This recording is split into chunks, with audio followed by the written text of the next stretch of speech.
We are 5 episodes down and finally starting to get to the nitty-gritty as these players slowly but surely head towards the merge. As these episodes pass, it gets a little easier to suss out who these important power players are going to be. And at this point, there's only a handful of people that I think have a lot of winner potential. I'm super excited to dive into episode 5 with y'all, but before we get started, please make sure you hit that subscribe button below if you have not already. I'll be here all season covering Survivor, plus I also talk about other reality shows on my channel too from time to time, and it's always a good time over here. Now, let's get started.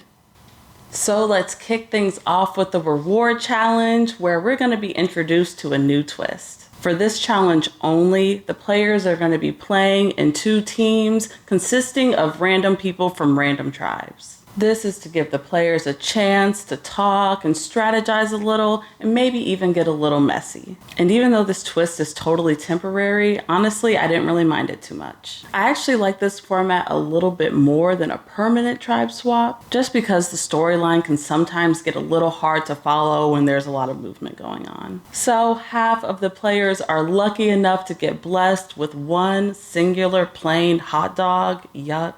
I don't know, I've just never really been too into hot dogs personally. It's really like the way they're made that kind of grosses me out in my head, you know? I've always just felt like hot dogs are made from like the leftover animal parts that nobody really wants, so I'd probably be eating a veggie dog with Kyle. But that's besides the point. During this dinner, it seemed like most of the drama was revolving around the blue tribe. Tiyana knows that Gabe is coming after her, so she is just out there spilling all of his tea. She's talking about how good he's been at fighting idols and all this other stuff, which honestly, I can't blame sis for at all because she has no reason to show any loyalty to Gabe. But the problem here is that she's saying all of this in front of her other tribe mates, mainly Sue. All of this gossip is really starting to piss Sue off because apparently Gabe is her #1 ally. Now, she calls Gabe her #1 twice in this episode, and that really threw me for a loop because a couple days ago, she was just saying that Carolyn was her #1 ally. But hey, I guess now she done kicked Carolyn's ass to the curb. Either way it goes, Sue is pissed right now, and honestly, I can't say I blame her either because all of this is just making the blue tribe look messy and unorganized and not together, and that could put a huge target on them into the merge. So right now, this beef between Tiyana and Gabe is very much up, and I could see one of them leaving next out of their tribes, more specifically Tiyana. Meanwhile, let's head on over to the red tribe, where we see Teeny trying to desperately save her game. After voting out Rome last week, Teeny now seems to be at the very bottom of the tribe. So now she's trying to make amends and make things right, and I really appreciated the way the edit is really trying to highlight Teeny's social game here. Because they could easily and simply just show Teeny being at the bottom, but I think stuff like this really highlights the fact that she might be in this game for the long haul. Now, don't get me wrong, because Rome is still out there actively targeting her. But at the same time, it looks like Rome is out there still being messy with his social game. It's gotten so bad that now Rome is starting to lose Genevieve's trust, and I think losing that would be detrimental to Rome's game. So even though Teeny is still at the bottom right now and looks to be the most obvious target,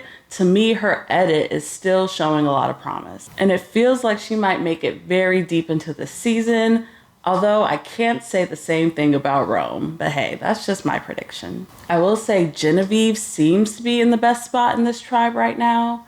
I wouldn't go so far as to say she's getting a winner edit per se, but she should be good for a bit. I mean, the only person that we've heard so far actually try to come after her is Kishan, and we see where he's at right now. Meanwhile, over on the yellow tribe, it looks like Sierra is still in a sticky position, stuck in the middle. On one side, she has the boys, Andy and Sam, and on the other side, she has the breadwinner alliance with the other ladies, Rachel and Anika. So right now, it looks like Sierra is probably in the safest spot on her tribe, but that's just really going to depend on which side she chooses to take. So with all this drama floating around, the players are now going to head to their next immunity challenge, but before they get started, there are some negotiations to tend to.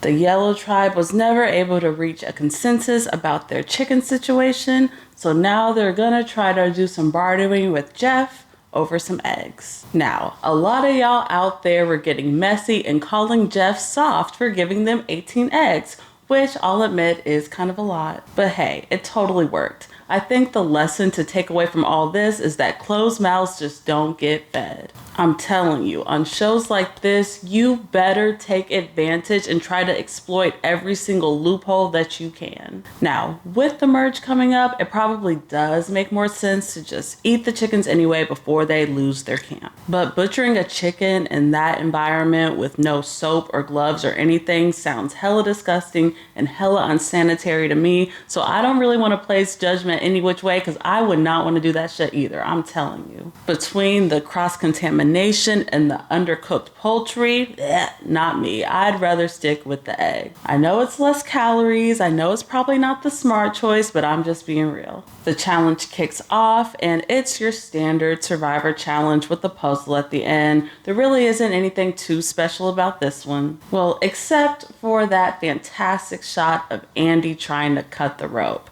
That clip is going down in Survivor history for sure. This comp was also pretty fun to watch because it was so neck and neck at the end. I mean, it got down to literal seconds. But in the end, the Yellow Tribe still unfortunately loses here, sending them back to Tribal Council once again. Right off the bat, it just feels like this vote is gonna come between Andy and Anika. But it's important to note that Anika doesn't have a vote, which I really hate for her because it's just gonna make Sierra less likely to choose her side just because they simply don't have the numbers. So it already kind of seems like the damage is done, but still, Andy has a few tricks up his sleeve. Andy is out there pretending like he is on the bottom to the other girls. We see him out there give this very fake performance, and we also see him able to immediately clock the fake plans that were given to him. I do want to give Andy his flowers here because I thought this was a very cute scene with some nice strategic work from him. But I also do have to point out that the editors did give him that dopey music edit when he was doing all of this. So for that reason, I'm just not sure how serious they want us to take his game. Now, getting this music isn't always purely a bad thing. It's just usually not a good sign if someone's a winner. That's all I'm saying.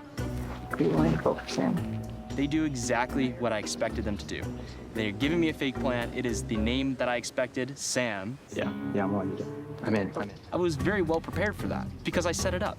I set up that conversation. They don't know that. They're believing exactly what I'm feeding them. Hook, line, and sinker.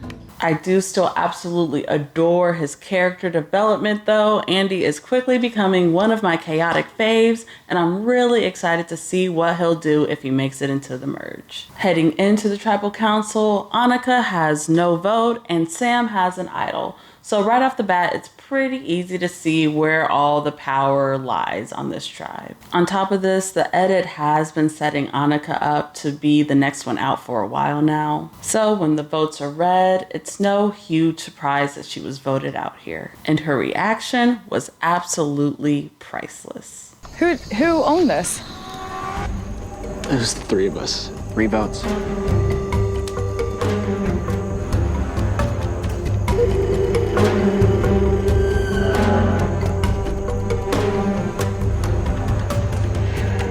I feel like most votes are blindsides nowadays, but you could totally tell that Anika just was not expecting this one at all. She thought she had the ladies on her side, but Sierra was her biggest blind spot. I was a little surprised that Sam didn't use his idol, especially since this was his one and only opportunity to do so. I thought if anything, maybe he would use it on Andy, but he totally didn't need to at all, so there was no need to start any drama or ruffle any feathers here, which I think was good for Sam. Overall, I still feel very good about Sam and Sierra's long games. I can see them both making it pretty far, and they've both been set up to be pretty important for the season. So we'll just have to see where they go from there. If I had to choose a winner right now, it would probably be Sierra, just because we get a lot of her perspective without her being the obvious star like Sam is. But there's still plenty of time for things to shift in the game, so we shall see. Teeny's edit and gameplay also continues to really impress me,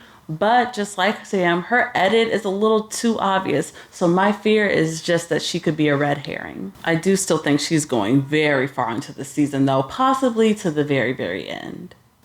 Of course, I want to know, who are you loving in this season so far, and who could you see winning this whole thing? Let me know in the comments below. Like I said earlier, I'm going to go ahead and make the call for Sierra, but I'm not completely confident about that. So if she does end up getting voted out, you did not hear it from me, okay? On a side note, I actually went to a live Survivor viewing party this past week, and I got to meet most of the cast, which was freaking awesome. Everyone was super chill. I mean, I have nothing but great things to say about everybody. And this was my first time meeting any player from any of these reality shows, so it was just nice for me to be able to fan out a little bit. So that's all I have for today. Of course, I'll be back here next week to recap the rest of the season with you guys. But until then, bye.